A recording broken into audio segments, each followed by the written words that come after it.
I went to a school that predominantly had people who went to that was from a neighborhood that didn't like the neighborhood that I lived in.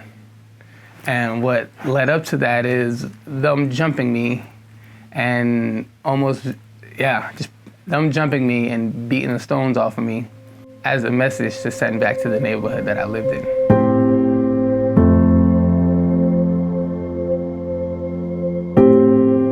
My dad was never in my life. I never got a chance to meet my father, to be honest. My uncle is who I look up to as like my father figure, my mom's older brother. I used to have questions of like, where's the safest place? And he would tell me like, nowhere is safe. You just gotta know who you are. My mom was a single mother of 4 if she wasn't in a relationship. You know, my mom did everything she could to provide for all of us. I have 3 other siblings, 2 older, older brother, older sister, and a baby sister. They know their dads, they have a relationship with their father, so it was like, to me, my mom was like my dad at a point. What kind of got me what people would say, knees deep into the street life, I went to a school that predominantly had people who went to that was from a neighborhood that didn't like the neighborhood that I lived in. And what led up to that is them jumping me and just them jumping me and beating the stones off of me as a message to send back to the neighborhood that I lived in. And a lot of the guys from the neighborhood really came and defended me. It felt like I kind of had to be a part of the neighborhood at a time where I wasn't even comfortable to run home and tell my mom what happened to me. I was comfortable enough to tell them what happened to me.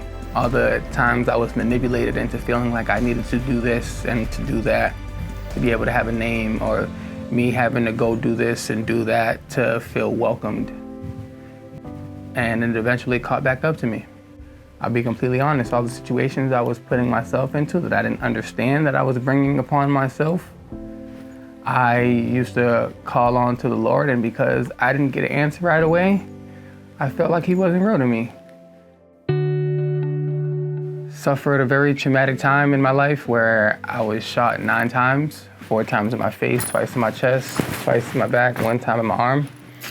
It's what led to me being blind in my left eye, and it's what put me in a coma for 11 days. The doctors just didn't give up on me. They told me I fought very hard. They told me I had a very, very tough battle with myself as far as even staying asleep with all the anesthesia put into me. And then finally waking up from my coma. That's where it really began for me. Well, from the moment I got shot, I still had anger. A lot of anger built up.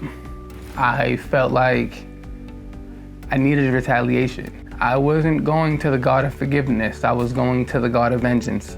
Over time, I was really only calling on God when I was in bad situations. April of 2021, I was in a bad situation mentally, physically, emotionally. I was going through a homeless situation.